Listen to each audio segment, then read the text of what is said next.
नमस्कार।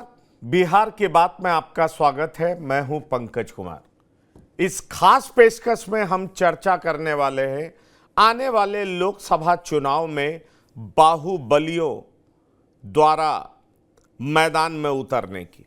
जी हां, क्योंकि राजनीति का अपराध से और अपराध की राजनीति से कहा जाए तो लंबा रिश्ता बिहार जैसे प्रदेश में देखा गया है।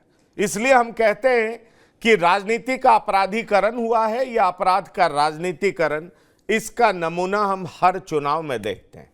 ऐसे में सवाल उठता है कि इस बार भी होने वाले लोकसभा चुनाव में किन किन सीटों पर राजनीति का अपराधीकरण दिखेगा या अपराध का राजनीतिकरण दिखेगा। और जाहिर तौर पर अगर ऐसा होता है, जिसकी संभावनाएं पूरी हैं, क्योंकि हम ऐसी कई सीटों का जिक्र करेंगे जहां पर बाहुबली खुद उतरने वाले हैं या उनकी पत्नियां उनको रिप्रेजेंट करने वाली। ऐसे में सवाल उठता है कि क्या बाहुबल के सामने कोई अन्य उम्मीदवार टिक पाएगा? क्या उनका सामना कोई अन्य उम्मीदवार कर पाएगा या बाहुबल का जोर जनता की ताकत के सामने टिक नहीं पाएगा? ऐसे कई सवाल हैं जिनके जवाब हम तलाशने की कोशिश करेंगे, क्योंकि लोकसभा चुनाव की प्रक्रिया शुरू हो चुकी है और आप जानते हैं उसकी घोषणा हो चुकी है। पहले चरण का चुनाव से लेकर के 7 चरण का चुनाव होना है और कई जगह पे ऐसे प्रत्याशी उतर सकते हैं जिनके बाहुबल की चर्चा प्रदेश में ही नहीं बल्कि दूसरे प्रदेशों में भी होती रही। ऐसे में सवाल उठता है कि उनके सामने क्या प्रत्याशी टिक पाएंगे? क्या चुनाव जो है वो पूरे तरीके से पारदर्शी और निष्पक्ष हो पाएगा? सवाल यह भी है। और क्या अब जनता उनके बाहुबल के सामने घुटना टेक देगी या उनका बाहुबल जनता की ताकत के सामने घुटना टेक देगा? इन तमाम सवालों का जवाब हम खंगालेंगे, लेने की कोशिश करेंगे, क्योंकि हमारे साथ जुड़ चुका है एक शानदार पैनल जिनसे मैं आपका परिचय करा दूं। हमारे साथ डॉक्टर संजय जुड़ चुके हैं, आपका बहुत बहुत स्वागत है। हमारे साथ डॉक्टर अजय कुमार झा जुड़ चुके हैं, राजनीतिक विश्लेषक, बहुत स्वागत है झा साहब। हमारे साथ विनय कुमार जी जुड़ चुके हैं, राजनीतिक विश्लेषक, बहुत स्वागत है विनय जी। विनय जी, बिहार की राजनीति का अपराध से लंबा रिश्ता रहा है। विधानसभा चुनाव हो चाहे लोकसभा चुनाव, हमने तो सियासी शादियां भी देखी। चुनाव लड़ने के लिए लोग शादी करते हैं। 2011 में अजय सिंह की मां गुजर गई, जो कि दरौंदा से विधायक थी। मैं सिवान की बात कर रहा हूं। उन्होंने शादी कर ली और उसके बाद कविता सिंह विधायक बन गई, फिर कविता सिंह सांसद भी बन गई। अजय सिंह पर कई तरह के मुकदमे हैं और आपको मालूम है कि सिवान के बाहुबली शहाबुद्दीन की पत्नी हिना साहब को उन्होंने चुनाव में हराया भी। ऐसे में सवाल उठता है कि यह इकलौता केस सिवान का नहीं है। मैं इसको मुंगेर से भी कनेक्ट करना चाहूंगा। इन दिनों मुंगेर भी चर्चा में है और उसकी बड़ी वजह यह है कि 62 साल के बाहुबली, जो कि 17 साल की सजा काट चुके, वो बाहर आए। आपको पता है कि अब कानून जेल से छूटने के बाद 6 साल तक चुनाव लड़ने की आजादी नहीं देता है। इसलिए उन्होंने आनंद फानन में शादी भी कर ली और शादी के अगले दिन लालू प्रसाद के निवास पर आशीर्वाद लेने भी पहुंच गए और कहा यह जा रहा है कि चुनाव में भले ही उनकी पत्नी उतरेंगी, लेकिन नाम तो अशोक महतो का ही चलेगा। और अशोक महतो का क्या आपराधिक इतिहास है वो भी मैं आपके साथ साझा करूंगा। सवाल यह उत्पन्न होता है विनय जी कि क्या इस बार लोकसभा के चुनाव में, चाहे मुंगेर हो चाहे सिवान हो, इन बाहुबलियों या उनकी पत्नियों की स्थिति आप कैसी देखते हैं? क्या आपको ये समझ में आ रहा है कि उनकी स्थिति 90 की दशक वाली है, या अब जनता की ताकत इतनी बढ़ चुकी है कि बाहुबल का जोर बहुत काम नहीं आने वाला है? आप इसको कैसे देखते हैं? नहीं, देखिए राजनीति में क्या था, पहले शुरू में जब बाहुबली आए तो पहले बूथ लूटने का काम करते थे। पहले बूथ लूटने का प्रचलन था बिहार में। कामदेव सिंह वगैरह के बारे में कहा जाता था उस दौर में, 70 के दशक में वो बूथ लूटा करते थे कांग्रेस के उम्मीदवार के पक्ष में। लेकिन बाद में बाहुबलियों को लगा कि भाई जब हम दूसरे को जिता सकते हैं तो हम क्यों स्वयं राजनीति में न आए, और बाहुबली राजनीति में चले आए। और उसके बाद 80-90 के दशक में बहुत सारे बाहुबली आए, और बिहार की राजनीति में एक समय लगता था कि भाई बाहुबली ही राजनीति में रहेंगे, आम आदमी, आम कार्यकर्ता या जो सज्जन व्यक्ति कहते हैं उनके लिए राजनीति बड़ी दूभर हो जाएगी। लेकिन फिर धीरे धीरे परिस्थिति बदली। नीतीश कुमार जब बिहार के मुख्यमंत्री बने तो उन्होंने बाहुबलियों को कट टू साइज करने का काम किया। और 2005 में नीतीश कुमार जब मुख्यमंत्री बने दूसरी बार, पहली बार तो वो 2000 में बने थे लेकिन वो 7 दिन के लिए बने थे। जब दूसरी बार बने तो उन्होंने कहा कि भाई बाहुबलियों के आर्थिक तंत्र को हमको तोड़ना है, जब तक उसके आर्थिक तंत्र को तोड़ेंगे नहीं तब तक बाहुबली की शक्ति कम नहीं होगी। और उसके बाद बाहुबलियों का आप देखिएगा कि नीतीश कुमार के दौर में बाहुबलियों का कमी आया पहले की तुलना में। 90 के दशक में देखिएगा, 90 से 2005 तक तो बाहुबली बिहार में काफी रहे। 90 में तो काफी संख्या में बाहुबली थे, हर तरफ बाहुबली आपको मिलते। लेकिन उसके बाद अब चलन में कम आया है। इधर फिर लालू प्रसाद यादव, चूंकि उनकी जो पार्टी है और उनकी जो फितरत है वो आज भी उसमें यकीन करते हैं, इसलिए किस अपने बैकडोर से कभी एंट्री दिलाते हैं, कभी सामने से। आज पप्पू यादव को उन्होंने कांग्रेस से एंट्री दिला दी है, और कांग्रेस से पूर्णिया से पप्पू यादव अगर चुनाव लड़ते हैं, पप्पू यादव भी बाहुबली माने जाते हैं। इधर आनंद मोहन ने, जिनकी चर्चा हो रही थी, तो अब आनंद मोहन चुनाव लड़ नहीं सकते हैं, तो उनकी पत्नी लवली आनंद शिवहर से चुनाव लड़ेंगे। और जो मुंगेर का दिलचस्प मुकाबला देखने को मिलेगा, तो अशोक महतो, चूंकि अशोक महतो सजा याफ्ता थे, आजीवन कारावास की सजा काट रहे थे, और जिस तरह से आनंद मोहन जेल से छूटे उसी तरह से अशोक महतो भी जेल से छूटे। अशोक महतो के लिए उपेंद्र कुशवाहा ने भी आवाज लगाई थी कि भाई उनको क्यों नहीं छोड़ा जा रहा है, अगर आनंद मोहन को छोड़ा जाता है तो इनको भी छोड़ा जाए। तो आज इनकी पत्नी, तो चूंकि ये लड़ नहीं सकते थे तो इसलिए लालू प्रसाद यादव ने फॉर्मूला निकाला। और बिहार की राजनीति में लालू प्रसाद यादव फॉर्मूला निकालने के लिए जाने जाते हैं। हमको याद है कि 1999 के आसपास उन्होंने, आज जो बीजेपी के प्रदेश अध्यक्ष है सम्राट चौधरी को उन्होंने मंत्री बना दिया। उस समय सम्राट चौधरी नाबालिग थे। हम लोग पूछे लालू प्रसाद यादव से कि भाई क्यों, आप तो इनकी उम्र 25 साल नहीं है तो आप इनको मंत्री क्यों बना दिए? तो लालू प्रसाद यादव ने कहा कि संविधान में कहाँ लिखा है कि मंत्री बनने के लिए 25 साल की उम्र होनी चाहिए? ठीक है, संविधान में तो लिखा है कि विधानसभा का सदस्य बनने के लिए 25 साल की उम्र होनी चाहिए। तो लेकिन भाई आप बिना मंत्री, बिना विधायक बने, बिना सांसद बने मंत्री तो आप बन नहीं सकते हैं, 6 महीना से ज्यादा रह नहीं सकते हैं। लेकिन लालू यादव अपने तर्कों के लिए जाने जाते हैं, और जब चूंकि विधायक बन नहीं सकते थे इसलिए सम्राट चौधरी को इस्तीफा देना पड़ा। उस समय वो आरजेडी के नेता हुआ करते थे, आजकल तो बीजेपी के बड़े नेता हैं, बीजेपी के प्रदेश अध्यक्ष है, कई पार्टियों में घूम भी चुके हैं, सभी पार्टी में जा चुके हैं सम्राट चौधरी, लेकिन आजकल बीजेपी के बड़े नेता है। तो हर जगह आप देखिएगा। अब नया प्रयोग मुंगेर में किया गया, क्योंकि ललन सिंह के बारे में चाहे जो बात हो, ललन सिंह अपने क्षेत्र को बहुत अच्छे ढंग से नरिश कर रहे हैं, बहुत अच्छे ढंग से उसमें विकास के कार्यों को चलाने का काम कर रहे हैं। और ललन सिंह के बारे में कहा जा रहा है कि जितने अपने समर्थकों को वो जानते हैं उतने अपने विरोधियों को भी वो अच्छी तरह से जानते हैं।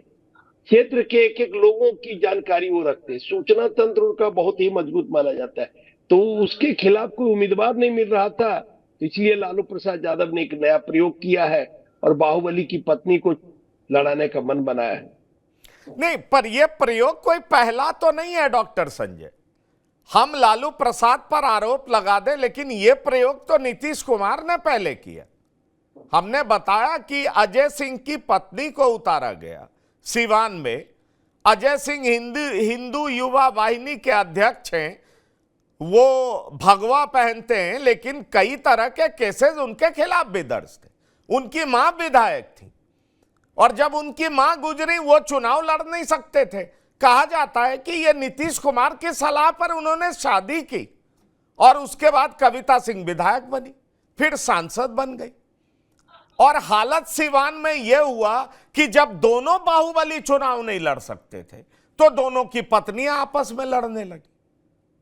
अब स्थिति इस बार ऐसी बन रही है कि दोनों की पत्नियों को टिकट नहीं मिल रहा। कहा यह जा रहा है कि आरजेडी अपने कोटे में सीट नहीं ले रही है, वो सीपीआईएमएल को दे रही है। और जहां तक जेडीयू का सवाल है तो कहा जा रहा है कि इस बार कविता सिंह का टिकट कट चुका है और वहां से रमेश कुशवाहा चुनावी मैदान में। आप इस बात पर बेहतर प्रकाश डालेंगे, लेकिन जहां तक सवाल है बाहुबलियों का या बाहुबल का, तो इस चुनाव में दोनों निर्दलीय प्रत्याशी के तौर पर उतरेंगी। किसका नुकसान करेंगी ये तो परिणाम बताएगा, लेकिन उनका दबदबा तो अपने क्षेत्र में आज भी कायम। और इस तरह का पॉलिटिक्स हम देखते हैं। अचानक क्या होता है, कुछ सालों तक अपराध करते हैं, हत्या, डकैती, लूट, किडनैपिंग, जेल ब्रेक, आप जितने तरह के अपराध हैं उसकी बात कर सकते हैं। जेल भी जाते हैं। कई तो ऐसे हैं कि जेल से चुनाव जीते हैं और जेल में किताब भी लिख डाले, जेल से पीएचडी की डिग्री भी ले ली है, जेल में बार बालाओं का डांस भी कराया है और उसके बाद वो चुनाव जीते। ऐसे में सवाल उठता है डॉक्टर संजय, अपना रूप इन्होंने बदल जरूर लिया, लेकिन इनका परिचय तो उसी वजह से होता है। और इनका परिचय उस वजह से होता है तो इनका बाहुबल तो जादू दिखाता है, असर दिखाता है, पर वो असरदार हो पाता है या नहीं ये मैं समझना चाहूंगा। क्या अशोक महतो की पत्नी मुंगेर में असरदार होती दिखाई पड़ रही है आपको? क्या अजय सिंह की पत्नी हो या शाहबुद्दीन की पत्नी हो, दोनों अगर निर्दलीय भी लड़ती हैं तो क्या आपको सिवान में असरदार होती दिखाई पड़ रही हैं? सवाल मैं ये पूछना चाहता हूं आपसे। देखिए, इस बात को तो समझना होगा कि हर कालखंड में बाहुबलियों का और धन बलियों का, चाहे वो धन बल हो या बाहुबल हो, उसका प्रभाव रहा है। विनय जी भी चूंकि लंबे समय से कवर कर रहे हैं और अजय कुमार झा जी को भी बिहार की पूरी राजनीति की समझ है। 80 में 12-13 विधायक जो थे वो उसी पृष्ठभूमि में एक साथ चले गए थे हाउस में। काली पांडे, पीर मोहबिया कड़ाम कड़ाम, कृष्णा सरदार, राम बहादुर सिंह, इनको याद होगा। वो लालू प्रसाद यादव जी से पहले का कालखंड था। और राजनीति का अपराधीकरण का वह दौर से निकल करके अपराधियों का राजनीतिकरण होना शुरू हो गया था, जो सजायाफ्ता थे। अभी कह रहे थे ना कि नीतीश कुमार जी ने आया तो उस नेल को तोड़ा। विनय जी बेहतर बताएंगे कि कैसे बेउर जेल में जो अपराधी बंद थे, नीतीश कुमार जी को अपनी सरकार बनाने के लिए उनका समर्थन लेना पड़ा था, जिसे सूरजभान सिंह भी थे उसमें, और जेल से समर्थन मांगने गए थे और जेल से इन विधायकों ने समर्थन दिया था। कोई दूध के धुले हुए नहीं है। सत्ता जिनको जैसे सूट करता है वो अपने हिसाब से करते हैं। लालू प्रसाद जी को भी जब जरूरत पड़ी उन्होंने इस्तेमाल किया, कांग्रेस को जरूरत पड़ी कांग्रेस ने इस्तेमाल किया, नीतीश कुमार को जरूरत पड़ी नीतीश कुमार ने इस्तेमाल किया। तो वो कालखंड जो आप शुरू करेंगे 77 से लेकर के और 2000 का कालखंड, 2005 का कालखंड, उस कालखंड में बिल्कुल बाहुबलियों का बोलबाला था। बूथ लूटे जाते थे और उस बूथ लूट के बाद उन बाहुबलियों के प्रभाव में वो विधानसभा की सीटें होती, टिकट दिया जाता था वो मान करके कि आप कितना बूथ लूट लेंगे। और मैं जहां का रहने वाला हूं वह इलाका तो बिल्कुल इसके लिए जाना जाता था, कितनी हत्याएं हुई, कितने बूथ लूटे गए। लेकिन टीएन सेशन के आने के बाद निश्चित रूप से एक परिवर्तन हुआ। काफी परिवर्तन हुआ, लेकिन ये हम नहीं कह सकते हैं कि पूरी तरह से विराम लग गया। जिन बाहुबलियों की चर्चा आप कर रहे हैं, जो क्षत्रप होते हैं समाज और खास करके उनका समाज जिसका वो प्रतिनिधित्व करते हैं, उनमें वो नायकत्व ढूंढने लगते हैं। और वो जो नायकत्व ढूंढने लगते हैं तो जनता की स्वीकारिता भी धीरे धीरे उनको मिलने लगती है। और पार्टियों को बात चाहे जितने आदर्श की करे, मूल्य की करे, सिद्धांत की करे, लेकिन उनको विनिएबिलिटी चाहिए, जिताऊ कैंडिडेट चाहिए। और जिताऊ कैंडिडेट के लिए हर कुछ करती है। अब कविता सिंह की चर्चा कर रहे थे ना, खरमास में शादी करा दी गई थी। नीतीश कुमार ने शर्त रखी थी कि भाई खरमास में अगर शादी कर लीजिएगा ना तो हम आपको टिकट देते हैं। अब भाई एमपी बनने के लिए, विधायक बनने के लिए न मुहूर्त की जरूरत है, न लगन की जरूरत है, न कुछ की जरूरत है। शादी हो गई, टिकट मिल गया उनको, जीत गई। अभी फिर ये अशोक महतो वाला, 62 साल के अशोक महतो 46 साल की एक महिला के साथ कौन सा भी लग्न मुहूर्त चल रहा है मुझे नहीं पता है, और उनकी शादी हो गई। वो भी चीफ फार्मासिस्ट हैं, महिला चीफ फार्मासिस्ट हैं। वो महिला चीफ फार्मासिस्ट हैं, मैं आपको बताऊं। जी जी तो अब बताइए, उनके फादर भी इंजीनियर थे। जी तो वो अशोक महतो जो सजायाफ्ता है, कोसी के दो बड़े डॉन, दो बड़े बाहुबली पप्पू यादव और आनंद मोहन आमने सामने होंगे। पप्पू यादव तो खुद ही चुनाव लड़ेंगे और आनंद मोहन जी की पत्नी चुनाव लड़ेगी। तो हर कालखंड में बाहुबल का प्रभाव तो थोड़ा घटा है, धन बल का प्रभाव बढ़ा है। अब धन की ताकत अगर विनय जी में होती तो ये हम लोग के साथ थोड़े स्टूडियो में एनालिसिस करते होते, इनको भी कहीं किसी पार्टी से लड़ा दिया जाता और ये भी मेंबर ऑफ पार्लियामेंट होते। तो धन बल और बाहुबल, इस सच्चाई को हमें स्वीकार करने में कोई दिक्कत नहीं है, इस वास्तविकता में दम है। और पार्टियों को जो आप इतिहास बता रहे थे ना कि उनकी पृष्ठभूमि क्या रही, हत्या, अपराध, बलात्कार, चाहे जितने भी घृणित काम किए हों, लेकिन अगर उनके अंदर में जीतने और विनिएबिलिटी की क्षमता है तो पार्टियां उनको उम्मीदवार बनाती है, पार्टियां उनको टिकट देती है और उसके तर्क भी ढूंढ लिए जाते हैं। छोड़िए अब अशोक महतो का क्या इतिहास है, कौन बताने की जरूरत नहीं है कि क्या उनकी पृष्ठभूमि रही है। अब अशोक महतो की शादी इस वजह से करा दी लालू ने कि भाई तुम तो लड़ नहीं सकते हो, चलो शादी कर लो, तुम्हारी पत्नी को लड़ा देंगे। और कहां से एक लड़की भी मिल गई जो फार्मासिस्ट है, जो कही कि भाई चलो एमपी बनने में क्या बुरा है। तो ये जो बाहुबल और धन बल जिसकी हम लोग चर्चा कर रहे हैं, ये है, इसका प्रभाव है। और विनय जी बेहतर बताएंगे, क्योंकि उस सारी चीजों को ये कवर किए हैं 2000 में, 2005 में, 95 में, 90 में, अपहरण, हत्या, डकैती। भाई यही जो अशोक महतो हैं, अमित लोढ़ा एसपी हुआ करते थे, आईपीएस थे, इन्होंने जो अभी आपने क्लिपिंग में दिखाया, इस पर तो फिल्म बनी थी। बाद में अमित लोढ़ा के साथ क्या हुआ सबको पता है। तो ये मैं बता रहा हूं कि बाहुबल और धनबल दोनों का प्रभाव रहा है। पार्टियां को इस्तेमाल करते रही है, किसी पार्टी को इसका कोई गुरेज नहीं है। मैनिफेस्टो में चाल की बात करे, चरित्र की बात करे, चेहरा की बात करे, जितनी भी अच्छी अच्छी बातें कर ले, लेकिन उनको विनिएबल कैंडिडेट चाहिए, जिताऊ कैंडिडेट पर चाहिए। सवाल यही तो उठता है डॉक्टर संजय, अशोक महतो की का विनेबिलिटी चांसेस क्या है? मैं डॉक्टर अजय कुमार झा से पूछना चाहूंगा, अगर कविता सिंह के बदले रमेश कुशवाहा को टिकट जेडीयू दे रही है और हिना साहब या ओसामा चुनाव में उतरते हैं, तो ये दोनों सिवान की राजनीति पर क्या असर डाल सकते हैं?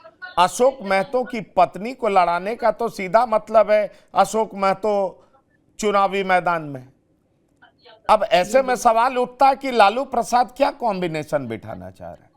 और अगर हम सिवान की बात करें तो सिवान में कविता सिंह को जेडीयू क्यों त्याग रही है और रमेश कुशवाहा को टिकट क्यों दे रही है, यह देखना दिलचस्प होगा। और अगर ऐसा हो रहा है तो फिर ये दोनों जो बाहुबली की पत्नियां हैं वो चुनाव में क्या असर डाल सकती हैं? देखिए, ये बात तो तय ही है कि अभी वैसे अब इस विषय में संजय जी ने जितना कहा बाहुबली के विषय में, अब उसके आगे कहने को और सुनने को कुछ है भी नहीं। उन्होंने सारी बातों को पूरी सांगोपांगिता के साथ कह दिया है। लेकिन अब जब सिवान के कंटेक्स्ट में बात हो रही है तो अब यहाँ भी समस्या है, क्योंकि अब एक तरफ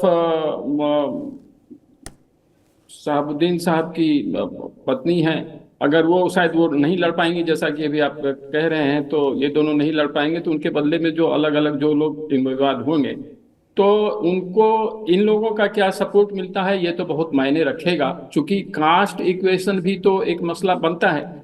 हाँ, ये बात जरूर है कि लोकसभा के इलेक्शन में और विधान इलेक्शन में एक फर्क तब जरूर बन जाता है जब राष्ट्रीय स्तर का कोई ऐसा नेता हो जिसके लिए लोगों ने पहले से मन बनाया हो कि मुझे देना है, और या फिर मन बनाया हो कि इन्हें नहीं देना है। दो ही अल्टरनेटिव होता है कि राष्ट्रीय स्तर पर अगर किसी को पता है, किसी को पसंद है कि नहीं, कांग्रेस की मान लीजिए, अगर कांग्रेस से कोई है, अगर उस एक जमाने में इंदिरा गांधी थी तो इंदिरा गांधी को होना है तो होना है, विरोध में जिनको होना है उनको नहीं देना। अभी मोदी जी हैं तो मोदी जी के लिए जो स्थिति है तो वो एक स्थिति तो बनती है, तो वो थोड़ा सा वो डाइल्यूट हो जाता है विधानसभा के कंटेक्स्ट के मुकाबले।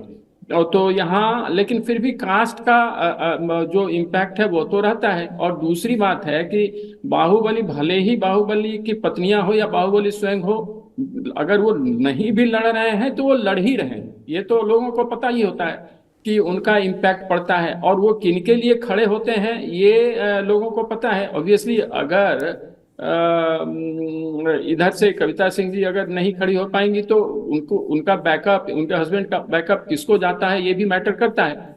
और फिर इस बात पर भी निर्भर करता है कि जैसे राजद जनता दल यू का जो अपना जो वोट है वो तो है ही है, प्लस अब वो भाजपा के साथ है तो वो है, प्लस अब जो जिसको ये करेंगे तो चीफ मिनिस्टर होने की वजह से उनकी भी अपनी एक ताकत है। तो बहुत सारे फैक्टर्स होंगे जो कंबाइन करेंगे, उसमें थोड़ा इनकी ओर से मुझे लग रहा है कि ज़्यादा स्थिति ठीक रहेगी। जनता दल यू की संभावना मुझे ज़्यादा लग रही है, उनके जो कैंडिडेट होंगे। और इधर अगर आती हैं वो शाहबाज, ये जो हैं उनकी पत्नी जो हैं, तो वो अगर चाहे खुद भी, तो वो लोग इतना हमें नहीं लगता है कि वो कर पाएंगे। और दूसरी बात है कि जाति, बाकी जातियों का क्या इक्वेशन है। जैसे अब वहाँ क्षत्रिय हैं तो वहाँ तो ऑब्वियसली वो फैक्टर तो काम करेगा, क्षत्रिय और फिर भूमिहार भी वहाँ मतलब एक सीमित मात्रा में उनकी भी है वहाँ एक डोमिनेंस, क्षत्रिय तो है ही हैं, और कुछ ब्राह्मण भी हैं, और मुस्लिम कम्युनिटी का तो है ही है।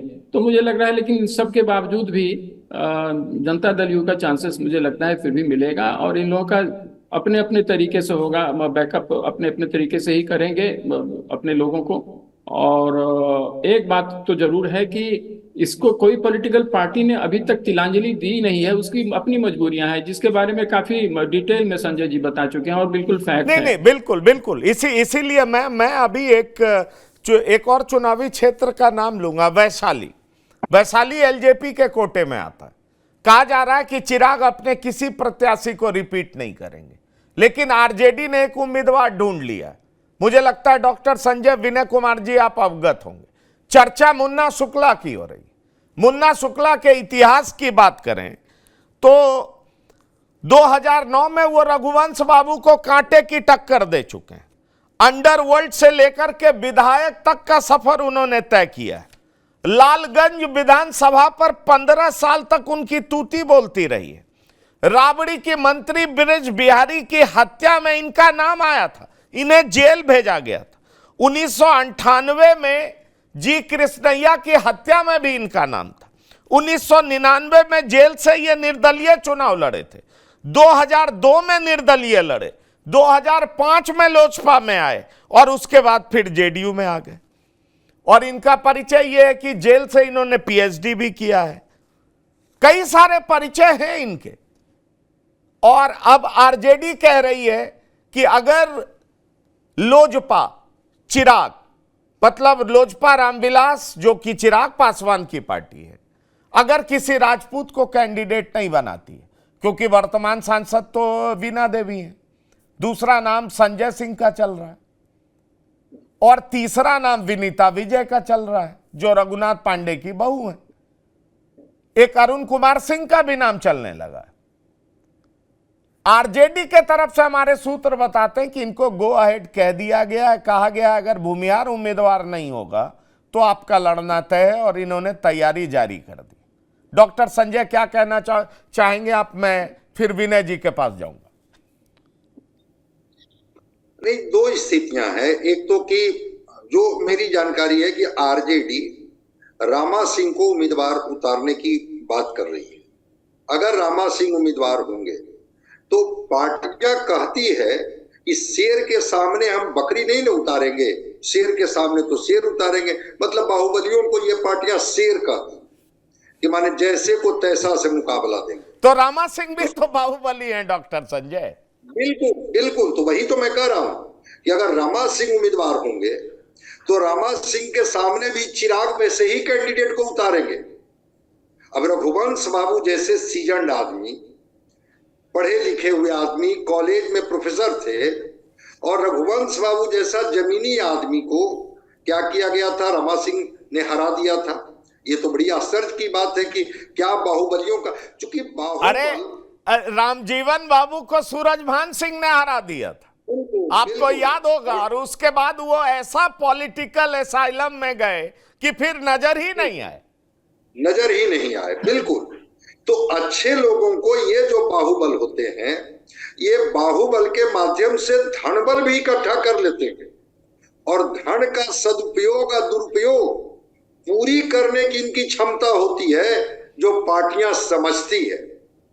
तो जो आप संभावना व्यक्त कर रहे हैं, बिल्कुल इधर से मुन्ना शुक्ला की बात मजबूती के साथ चल रही है कि अगर इधर से रमा सिंह उम्मीदवार होंगे तो इधर से उन्हीं के साथ लड़ने वाला एक उम्मीदवार हम दे जो उनको टक्कर दे सके। मैं पूरी तरह से आपसे सहमत हूं।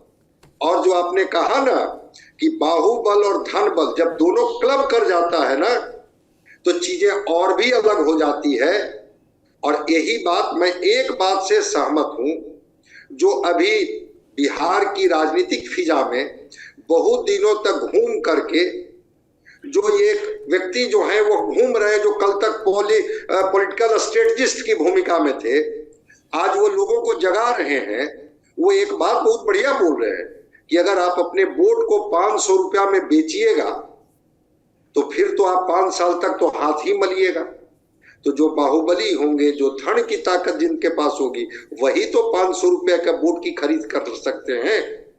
तो इसीलिए पार्टियां इनको देती है कि वो जिस तरह का भी तरीका अपनाना हो ये तरीका अपनाएंगे, लेकिन जीत करके ये सीट हमारी झोली में डालेंगे। तो बिल्कुल आपसे मैं एग्री करता हूं, जिस तरफ आपका इशारा है कि कैंडिडेट का नाम कई हैं कि अगर वीणा सिंह को अगर कहा गया, चिराग पासवान ने तो साफ कह दिया कि जिन्होंने भी मुझे धोखा दिया है मैं दोबारा उन पर विश्वास नहीं करने जा रहा। और उसके लिए उन्होंने बड़ा कड़ा शब्द का इस्तेमाल किया कि जिन्होंने मेरे साथ गद्दारी की है। तो ये जो नाम जिसकी आप चर्चा कर रहे हैं, बिल्कुल इस नाम पर विचार किया जा सकता है और हो सकता है कि एक बाहुबली के खिलाफ दूसरे बाहुबली को मैदान में उतार दिया जाए। विनय जी, आप क्या कहना चाहेंगे? मैं कुछ इसमें ऐड भी कर दूं। मुझे सिवान के प्रकरण में चंदा बाबू का इंटरव्यू बहुत वायरल हुआ था। उसमें वो एक बात कहते सुने गए थे कि उनके 2 बेटे को तेजाब डाल करके उनकी हत्या कर दी गई। मोहम्मद साबुद्दीन तो अब इस दुनिया में रहे नहीं। चंदा बाबू कहते हैं कि इस बात का रोना रोने वो लालू प्रसाद के पास गए थे। ये मैं नहीं कह रहा हूं, चंदा बाबू कहते हैं और ये मीडिया में वायरल है। लालू प्रसाद ने कह दिया था कि सिवान के मामले में हम कुछ नहीं कर सकते, जबकि वो प्रदेश के सर्वेसर्वा थे, मुखिया थे। क्या अब बाहुबल का जोर इस तरह का मौजूदा स्वरूप की राजनीति में आप देखते हैं? मैं मानता हूं कि अब तमाम बाहुबली ने अपना चेहरा बदल लिया है, अब वो समाज सेवी के रूप में आते हैं। अगर हम पप्पू यादव की बात करें तो भले ही उन पर मुकदमा चला एक विधायक की हत्या का, तमाम तरह के आरोप लगे, उनको सजा हुई, हाई कोर्ट से फिर वो बरी हो गए, बाहर निकल आए और उसके बाद उन्होंने एक समाज सेवी का रूप धारण कर लिया। लेकिन आरोप तो उन पर कई लगे और कई तरह के लगे।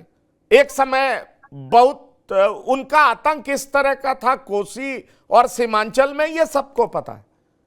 तो क्या अब उस तरह का माहौल देखते हैं जिस तरह की चर्चा चंदा बाबू कभी किया करते थे?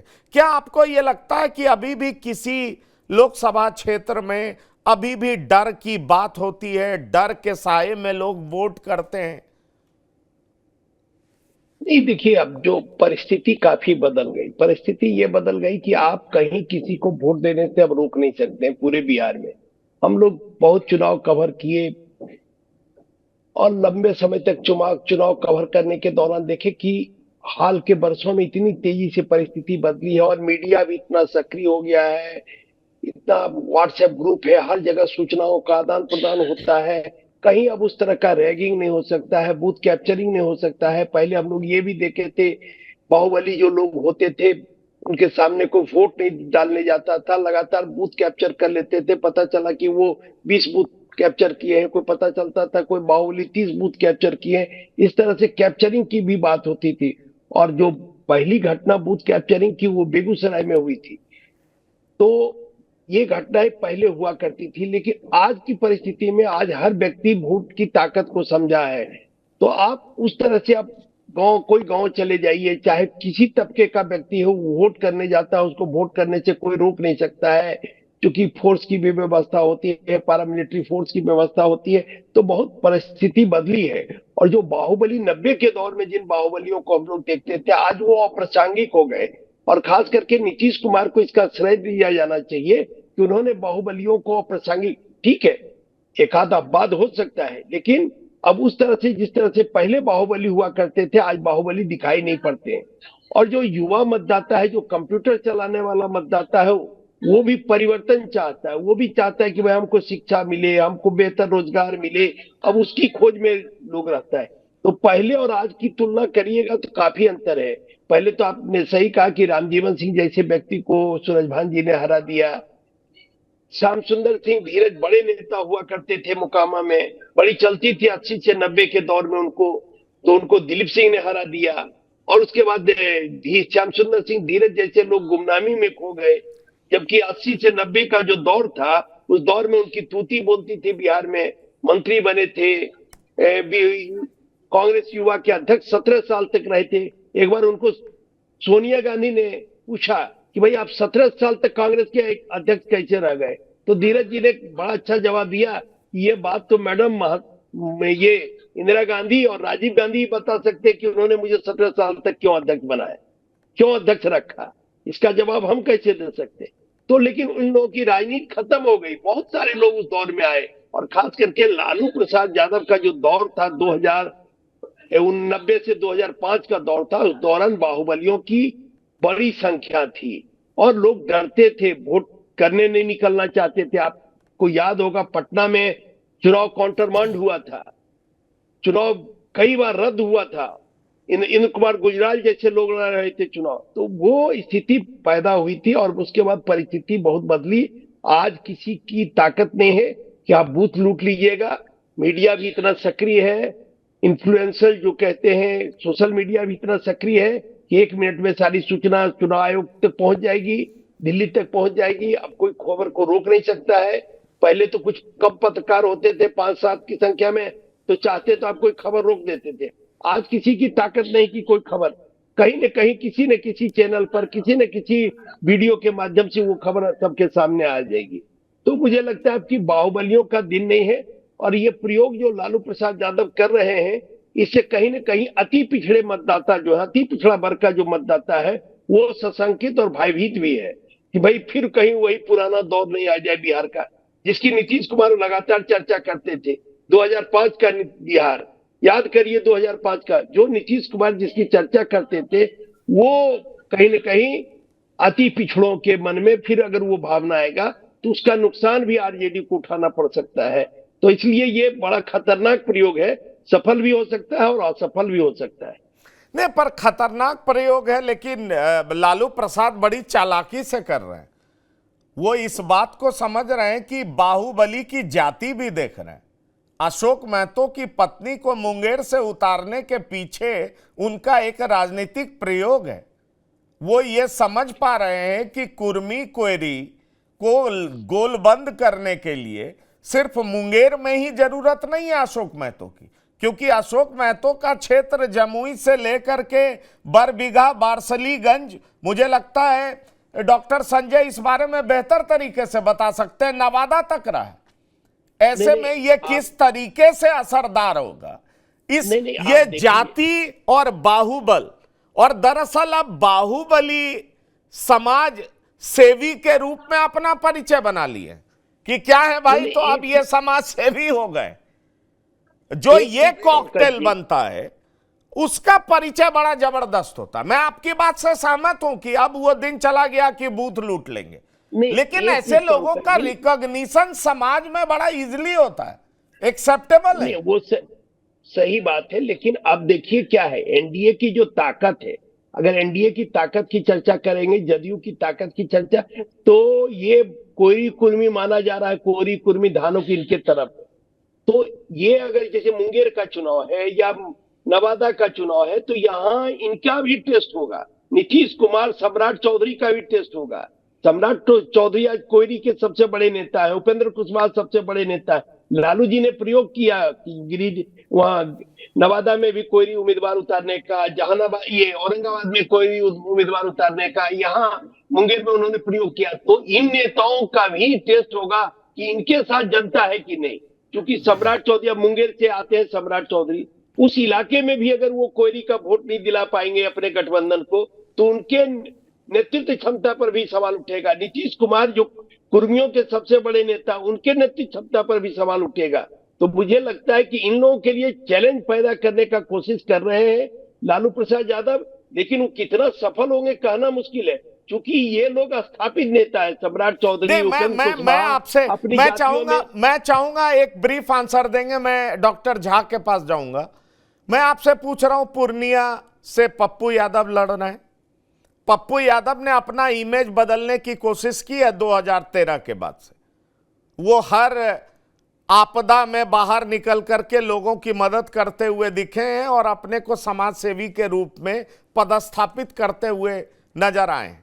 लेकिन उनका जो पीछे का रिकॉर्ड है, क्या उन पर यह आरोप नहीं लगा है कि उन्होंने एक विधायक की हत्या की है?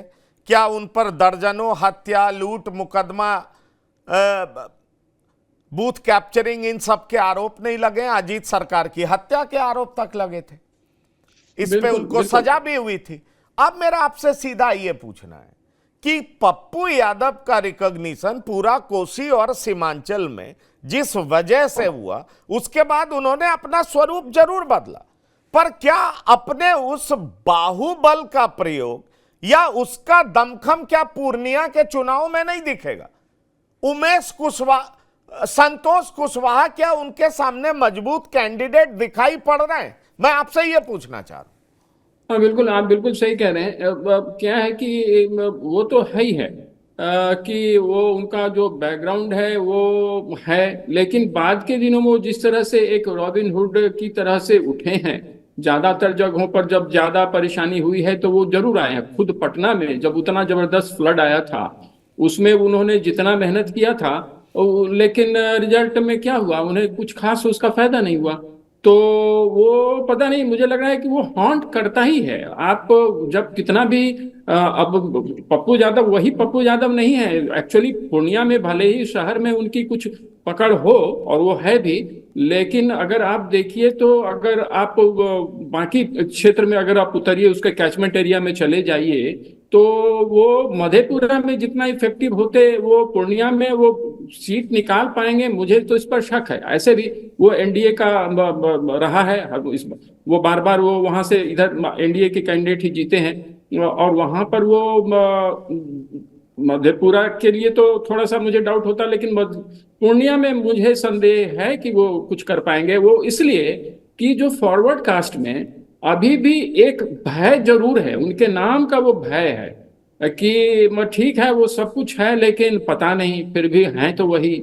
और लोग डर से भी जो सामने जो कुछ कर लें वैसे तो निश्चित तौर पर व्यक्तिगत तौर पर अगर कोई भी उनसे मिले तो बिना प्रभावित हुए रह नहीं सकता है। लेकिन है क्या कि वो फिर वही जो पॉलिटिक्स है जिसमें कई बार वो फंस भी जाते हैं, कुछ ऐसे स्टेटमेंट्स दे देते हैं जो कई जातियों को बिल्कुल नागवार लगता है अगर जाति के कंटेक्स्ट में देखें, और अगर पार्टी के कंटेक्स्ट में देखें तो वहां भी नागवार गुजरने लगता है। क्योंकि जिस तरह से काम में देखिए कोई भी सरकार काम करती है उसके अपने नफा नुकसान है, उसके अपने काम करने के तरीके में 50 प्रश्न उठाए जा सकते हैं। लेकिन ये बात भी तय है कि जब नीतीश कुमार जी भाजपा के साथ रहे हैं तो ठीक है, जो भी हो वो सवाल उन पर तब भी उठते हैं, लेकिन फिर भी एक फर्क जरूर दिखा है लोगों को।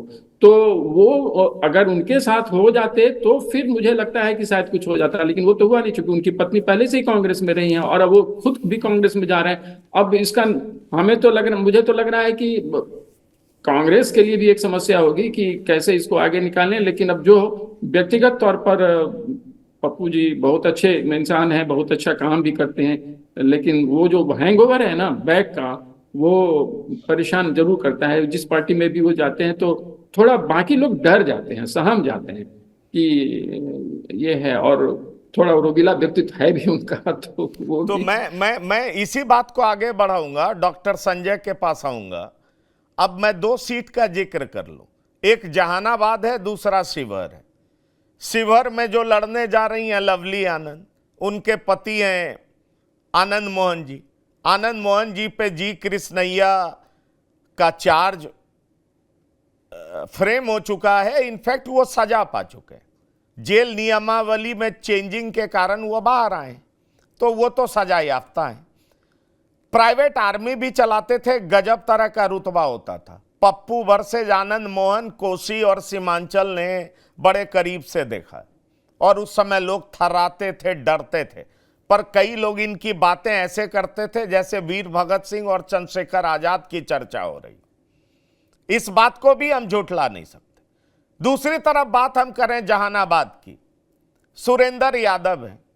सुरेंद्र यादव पे तो आरोप यहां तक लगा है कि वो पुलिस की कस्टडी से लोगों का अपहरण करा दिए, पुराने विधायक को पीटे हैं। ये सारी बातें छोड़ दीजिए, 1990 से वो चुनाव ही नहीं आ रहे। वो ऐसी शख्सियत है कि आडवाणी जी के हाथ से महिला आरक्षण बिल लेकर के उन्होंने फाड़ दिया था।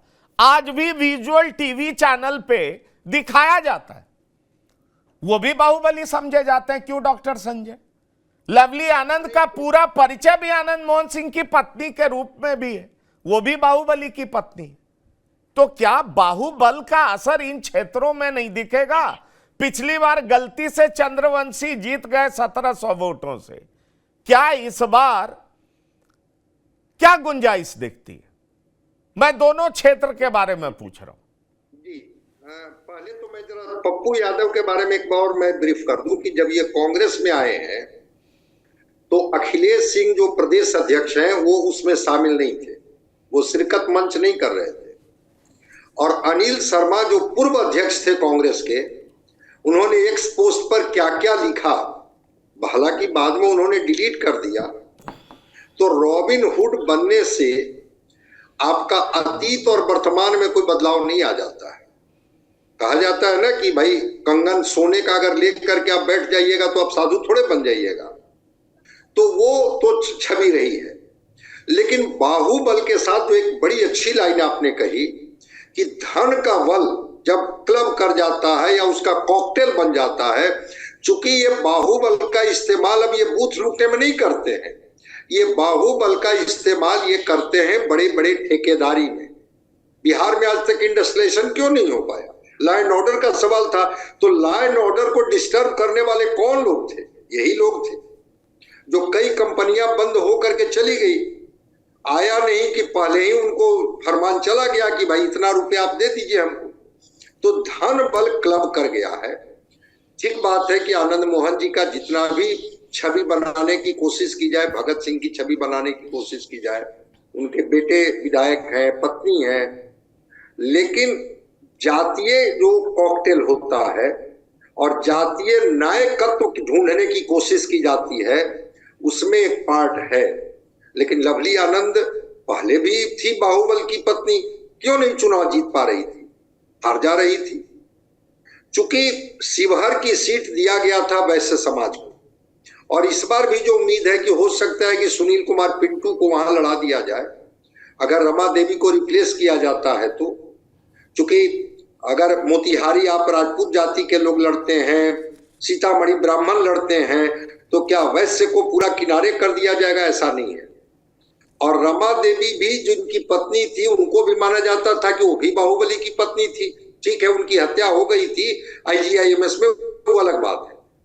तो बाहुबल का एक जो उनके युवा के बीच में जो एक नायकत्व की जो छवि गढ़ने की कोशिश की जाती है, उसका असर तो होता है। ठीक है, पार्टी जिसको टिकट दे, लेकिन वोट तो जनता देती है।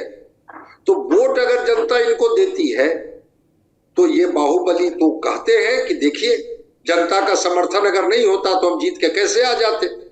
और आपने तो बहुत सुंदर उदाहरण दिया रामजीवन बाबू का, रघुवंश बाबू का, कि रामजीवन बाबू और रघुवंश बाबू जैसे संसदीय समझ रखने वाले व्यक्ति को किनारे कर दिया जाता है, और जिनको संसदीय शब्द तक नहीं पता है वैसे लोग आपके पार्लियामेंट में होते हैं। तो ये विडंबना है लोकतंत्र की और जनता की, माने मैं कहूंगा कि नासमझदारी है, जिसको प्रशांत किशोर बोल रहे हैं इन दिनों कि मुर्गा भात खाइएगा, 500 रुपया लीजिएगा और फिर लोकतंत्र की ताकत खोजिएगा तो कहां से मिलेगा आपको?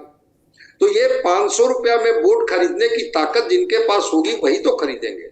रह गई बात जहानाबाद जी, आप सब ब्रीफ एक लाइन में समय सीमा पार कर चुके हैं जी। जहानाबाद की बात मैं कर दूं कि बिल्कुल सुरेंद्र यादव बाहुबली होने का लाभ जहानाबाद में नहीं लेते हैं, वो यादव होने का लाभ लेते हैं। और वो यादव समाज को पोलराइज करने में लालू प्रसाद जी जब उनको समर्थन देते हैं तो उसका लाभ उनको मिलता है। ऐसा नहीं है। गणेश यादव एक सज्जन व्यक्ति थे, वो भी जहानाबाद से सांसद रहे हैं। रामाश्रय यादव जिनका की कोई पृष्ठभूमि नहीं है, पैदल चलने वाले आदमी थे, CPI के कैंडिडेट होते थे और किंग महेंद्र जैसे बड़े बलशाली धनबल व्यक्ति को हरा देते थे और एक टूटी हुई जीप से चलते थे। तो जहानाबाद और बेगूसराय का मिजाज थोड़ा दूसरे ढंग का रहा है, वहां पर बाहुबल का प्रयोग बहुत चलता नहीं है। चलिए आपने फाइनल कमेंट्स दे दिए, तो यही देखना होगा कि क्या यह बाहुबल जनता की ताकत के सामने झुक जाएगा। अगर झुक जाता है तो निश्चित तौर पर इसे लोकतंत्र की जीत मानी जाएगी। माना जाएगा कि हमारा लोकतंत्र अब मैच्योरिटी की तरफ बढ़ रहा है, परिपक्व हो रहा है। 90 के दशक से हम काफी आगे निकल चुके हैं। विनय कुमार जी आपका, डॉक्टर अजय झा आपका, डॉक्टर संजय कुमार आपका, इस प्रोग्राम में शिरकत करने के लिए बहुत बहुत धन्यवाद, शुक्रिया। तो बिहार की बात में इतना ही। ताजा तरीन खबरों के लिए लगातार देखते रहिए TV9 बिहार झारखंड। धन्यवाद, नमस्कार।